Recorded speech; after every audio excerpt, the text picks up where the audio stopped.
Hello, this is Rick from MathX, and today we'll be doing number 7 from the AIME II of 2020, also known as the AIME. Now, when it comes to my opinions on this problem, I think this problem is a little too easy, because this problem's on an AIME, and typically AIME problems invoke higher levels of thought, with tons of different concepts layered on each other, and usually you won't be able to use just one trick to solve the problem. However, this is one of those one trick kind of problems where when you just find out the trick to this problem, it can be solved nearly instantly. I believe that's more fitting for AMC 10 problems as they're typically less rigorous than AIME problems. But this one just seems to be solved with one trick. Sure, it's 3D geometry, but that doesn't make it too difficult.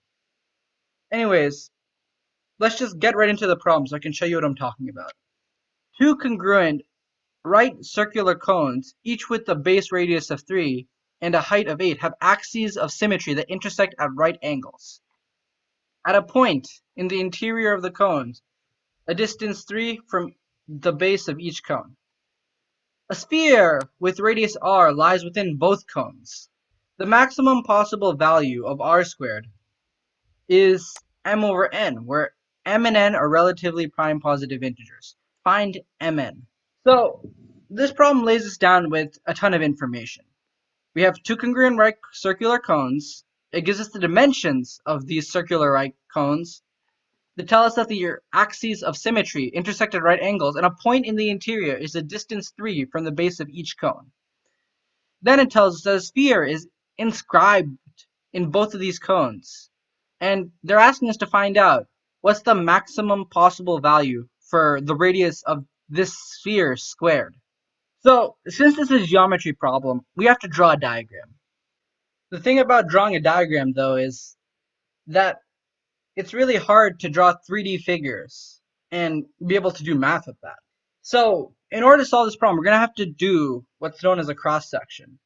A cross-section is basically when you run a plane through a 3D geometry figure and you get a two-dimensional shape out of it. So, if we run a plane through one of the axes of one of these cones, we're going to get a isosceles triangle-like figure. So if we run a plane through both of these circular cones when they intersect each other, we're going to get a cross-section that appears to be two isosceles triangles that have bases perpendicular to each other.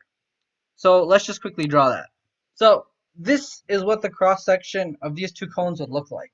We have two congruent right circular cones, but since we're looking at them from a 2D perspective, they form two congruent isosceles triangles that have axes of symmetry that run perpendicular to each other. So if we draw this line and draw this line, they appear to be perpendicular to each other.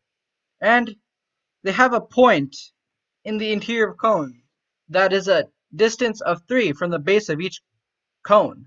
Now, we haven't really drawn in this point P yet, but we can draw it in and then take the dimensions as such. So from here, we can just label a point P. So here we have it, the diagram as it tells us. Now it wants us to find out the maximum possible radius for a sphere that could be inscribed in these two cones and then take that radius squared. Well, since we're looking from a 2D perspective, because we've taken the cross-section, this sphere will no longer be a sphere, but a circle. So we can try to draw in an image to see what the largest possible circle inscribed in both of these triangles, because remember, these triangles represent the cones, would look like. So let's just quickly draw that in. So we've drawn in the circle, and we see that this circle can only be maximized when it's tangent to each of these sides. So let's just look at this side. Since this circle is tangent to this line, that means the radius from this point P is perpendicular to the point here. the point that it's tangent to the line at. So now we know that the distance from point P to this line over here is the radius. And it's the shortest distance, because remember, it's just one of a circle's properties. The radius of a circle is just always perpendicular to the tangent at that point. So in order to solve for the maximum possible radius of the circle, we just need to find the distance between this point P and this line over here. So here's where the trick will come in. People who are experienced with problem solving will automatically recognize the opportunity to plug in some coordinates for these. As in the problem, if we plug in coordinates for it, we could solve what would otherwise be much harder to solve geometrically. So we can begin this process by setting up coordinates for all the points involved. In this case, those points are this point over here, point P, and probably the point over here. Because remember, the only things we want to find out are the distance from point P to this line. So obviously, in order to do that, we need P, because P is the point involved. But we also need 2 points to define that line. So we should take the endpoints in that case. So we can define this first point as origin, because it doesn't really matter what we define as origin. However, this point seems like the easiest point to define for origin, as if we use some other point, it might be hard to compute for. So let's just define this point over here as origin. So 0, 0. Now, you might be thinking, how are we going to define P from this? But that's actually quite easy, because in the problem it says that point P is a distance from each of the bases of the circular cones. And since we know that the axes of these cones are perpendicular, we can also make the deduction that these bases of the cone are perpendicular to each other. So that's why I wanted to pick this point as origin, because if we do that, then we can see that each of these bases kind of serves like coordinate axes, with this one being the y-axis and this one being the x-axis. So if we know that this point P is 3 away from this axis and 3 away from this axis, that means P would have a coordinate of 3, 3. Now, we just need to find out the coordinate of this point, and then we can just start using some coordinate geometry to solve this problem with quite ease.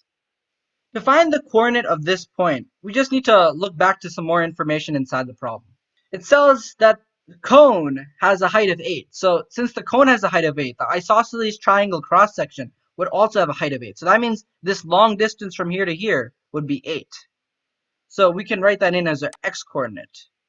As for the y-coordinate, well, it might be a little harder to deduce, but remember, in the problem it said that the circular base of each of these cones had a radius of 3. So that would mean half of the base would have a radius of 3. And since it's isosceles triangle, with 2 of its sides being equal to each other, if we drop a perpendicular bisector from this vertex to the opposite base, it would just bisect that base, meaning that it is exactly half of the base upwards. So since the entire base is 6, half of the base upwards would give us 3. So now we have the 3 points we needed to find to solve this problem.